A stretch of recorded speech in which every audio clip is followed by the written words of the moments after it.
நாகநந்தின்ற பேரை கேட்டதும் அங்கிருந்த எல்லாருக்கும் தூக்கு வாரி போட்டுருச்சு. மாமல்லர், ஆஹா, புத்த பிக்ஷுவா? அப்படின்னா குண்டோதரன் சொன்ன தகவல் பொய்யான்னு கேட்டுக்கிட்டே குண்டோதரனை பார்த்தாரு. இல்லை பிரபு, குண்டோதரன் சொன்னது உண்மைதான். வாதாபிக்கு வர வழியில பிக்ஷு வேங்கிக்கு தான் போனாரு. துரதிருஷ்டவசமா நேற்று திரும்பி வந்துட்டாரு. அவர் வந்தனால நம்மளோட வேலை 10 மடங்கு கஷ்டமா போயிருச்சு. இன்னும் 2 நாள் முன்னாடி மட்டும் வந்திருந்தான்னு சத்ருகனன் சொன்னான். பிக்ஷு நேத்து தான் வந்தாரா? உனக்கு எப்படி தெரியும் சத்ருகனான்னு பரஞ்சோதி கேட்டாரு. ஊரில் ஃபுல்லாக அதை பற்றி தான் பேச்சு தளபதி. மக்கள் பேசுனதுல இருந்து தான் நான் தெரிஞ்சுக்கிட்டேன். புலிகேசியோட தம்பி விஷ்ணுவர்த்தனன் போன வருஷம் வேங்கி மன்னனா முடிசூட்டிக்கிட்டான்ல, அவன் கொஞ்ச நாளைக்கு முன்னாடி செத்து போயிட்டானா. அவனோட மனைவியையும் 6 மாத குழந்தையும் கூட்டிட்டு நாகநந்தி நேத்து தான் திரும்பி வந்தாராம்னு சத்ருகனன் சொன்னான். சளுக்க சாம்ராஜ்யத்தோட அழிவு நெருங்கிருச்சுன்னு பல்லவேந்திரர் சொன்னது உண்மையாக போகுது. விஷ்ணு எப்படி இறந்தானாம்னு பரஞ்சோதி கேட்டாரு. விஷ்ணுவர்தனால வேங்கி படைகளை முழுசா முறியடிக்க முடியல. நம்ம சக்கரவர்த்தி சொல்லி அனுப்புன மாதிரி வேங்கி படைகள் பின்வாங்கி போய் கிருஷ்ணா கோதாவரி நதிக்கரையில் இருந்த காடுகளில் ஒளிஞ்சுக்கிட்டாங்க. விஷ்ணுவர்தனன் ராஜாவானதுக்கு அப்புறம் நாடு முழுக்க கலகங்கள் மூண்டுச்சு. பதுங்கி இருந்த வீரர்கள் வெளிவந்து தாக்க ஆரம்பிச்சாங்க. கலகத்தை அவனே அடக்கிறதா சொல்லிட்டு கிளம்பி ஒரு சண்டையில் படுகாயம் அடைஞ்சு விழுந்தான். இந்த டைமில் தான் நாகநந்தி அங்கே போனார். விஷ்ணுவர்தனனோட மனைவியையும் குழந்தையும் கொண்டு வந்து சேர்த்தாரு. விஷ்ணுவர்தனனோட மனைவி துர்விநிதனோட மகள்னு உங்களுக்கு தெரியும்ல பிரபு. அதை பற்றிலாம் இப்போ என்ன கவலை சத்ருகனா? நம்ம வந்த காரியத்தை பற்றி சொல்லாமல் ஊர் கதையெல்லாம் சொல்லிட்டு இருக்க. அடுத்து என்ன நடந்துச்சுன்னு சொல்லுன்னு மாமல்லர் கேட்டார். நாகநந்தியை பார்த்து வியப்பும் திகைப்பும் அடைஞ்ச சிவகாமி சீக்கிரமே சமாளிச்சுக்கிட்டு பல்லக்கில் போய் ஏறினாங்க. பல்லக்க கொஞ்சம் தூரம் நான் ஃபாலோ பண்ணிட்டு போனேன். அதுக்கப்புறம் ஒரு அமைதியான தெருக்குள்ள பல்லக்கு போய் ஒரு அழகான மாளிகை முன்னாடி நின்றுச்சு. சிவகாமி தேவி பல்லக்கில் இருந்து இறங்கி அதுக்குள்ளே போனாங்க. நான் தெரு முன்னையில் நின்று என்ன செய்யலான்னு கொஞ்ச நேரம் யோசித்தேன். அப்புறம் அந்த மாளிகை கிட்ட போனேன். காவலர்கள் 2 பேர் இருந்தாங்க. அவங்க கிட்ட காஞ்சி நகரத்து நாட்டிய பெண் இந்த வீட்டில் தானே இருக்காங்கன்னு கேட்டேன். ஆமாம், எதுக்கு கேட்குறேன்னு கேட்டாங்க.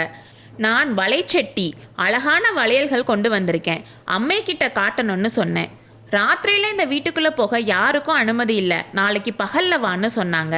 கொஞ்ச நேரம் அவங்க கிட்ட பேச்சு கொடுத்து பல விஷயங்களை தெரிஞ்சுக்கிட்டேன். சிவகாமி தேவியும் ஒரு தோழியும் சமையல்காரி மட்டும் அங்கே இருக்காங்கன்னும் யாரும் வந்து போகிறது கூட இல்லைன்னு ஒரே ஒரு தடவை புலிகேசி சக்கரவர்த்தி அங்கே போய் ராஜசபையில் ஆட சொல்லி கேட்டதுக்கு சிவகாமி முடியாதுன்னு சொன்னதுக்காக டெய்லி தெருவில் ஆடுற மாதிரி தண்டனை கொடுத்தாராம். இதை கேட்டதும் எனக்கு கோவமாக வந்துச்சு. புலிகேசியை மனசுக்குள்ளேயே நல்லா திட்டிட்டு அங்கேருந்து கிளம்புனேன். அப்போது எதிர்த்தாப்புல தீவர்த்திகள் பிடிச்சிக்கிட்டு காவலர்கள் புடைசூழ ஒரு பல்லக்கு வர்றது தெரிஞ்சிச்சு. நான் ஒரு வீட்டு திண்ணையோட தூணுக்கு பின்னால் ஒளிஞ்சிட்டு யார் வராங்கன்னு பார்த்தேன். நான் எதிர்பார்த்த மாதிரியே நாகநந்தி பிக்ஷு பல்லக்கில் இருந்தார். அப்போ பரஞ்சோதி குறுக்கிட்டு, சத்ருகனா, ஏன் கதையை வளர்த்துட்டே போகிற? அம்மையை பாத்தியா, பேசுனியா, ஏதாச்சும் செய்தி இருக்கா, உடனே சொல்லுன்னு சொன்னார். பரஞ்சோதியை கொஞ்சம் கோவமாக மாமல்லர் பார்த்துட்டு, சத்ருகனா, எதையும் விட வேணாம், நாகநந்தி எங்கே போனார்? சிவகாமி வீட்டுக்குள்ளையான்னு கேட்டார். ஆமாம் பிரபு, அம்மையோட மாளிகைக்கு தான் போனார். 20 நிமிஷம் வீட்டுக்குள்ளே இருந்துட்டு கிளம்பினாரு. நான் அந்த வீதியிலேயே சுற்றிட்டு இருந்தேன். ஒரு தடவை வீட்டு வாசலுக்கு போய் காவலர்கிட்ட பக்கத்தில் சத்திரம் எங்கேயாச்சும் இருக்கான்னு விசாரித்தேன். அப்போ உள்ள சிவகாமி தேவி புத்த பிக்ஷு கிட்ட கோபமாக பேசிகிட்டு இருந்தது என் காதில் விழுந்துச்சு. அதில் எனக்கு ரொம்ப திருப்தி. அன்னைக்கு நைட்டு ஒரு சத்திரத்தில் படுத்து நிம்மதியாக தூங்கினேன். அடுத்த நாள் பொழுது விடிஞ்சதும் அவங்க மாளிகைக்கு போனேன். என்ன பார்த்ததும் அவங்களுக்கு ஒரே ஆச்சரியமாக போச்சு.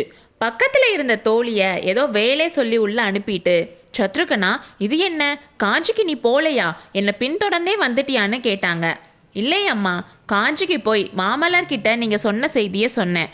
அவரும் வந்திருக்காரு, சேனாதிபதியும் வந்திருக்காருன்னு சொன்னேன். இதை கேட்டதும் சிவகாமி அம்மைக்கு ரொம்ப உற்சாகமும் பரபரப்பும் வந்துருச்சு. சைன்யம் எங்கே இறங்கியிருக்குன்னு கேட்டாங்க. சைன்யம் வரலன்னும் மாமல்லரோட தளபதியும் கண்ணபிரானும் வந்திருக்காங்கன்னும் கோட்டைக்கு வெளியில் மலையடி வாரத்தில் இருக்காங்கன்னு சொன்னேன். நாளைக்கு அமாவாசை ராத்திரி எல்லாரும் வரோம்னும் தோழியை எங்கேயாச்சும் அனுப்பிட்டு எங்களோட வர ரெடியாக இருக்கணும்னு சொல்லிட்டு வந்தேன்னு சத்ருகனன் சொல்லி முடித்தான். சத்ருகனா, சிவகாமி முடிவா என்ன சொன்னா, ஏதாச்சும் செய்தி இருக்கான்னு மாமல்லர் கேட்டார். ஒன்றுமில்லை பிரபு, அவங்க ரொம்ப பேசலை. நாளைக்கு ராத்திரி நம்மளை எதிர்பார்த்துட்டு இருக்கிறதா சொன்னாங்க, அவ்வளோதான்.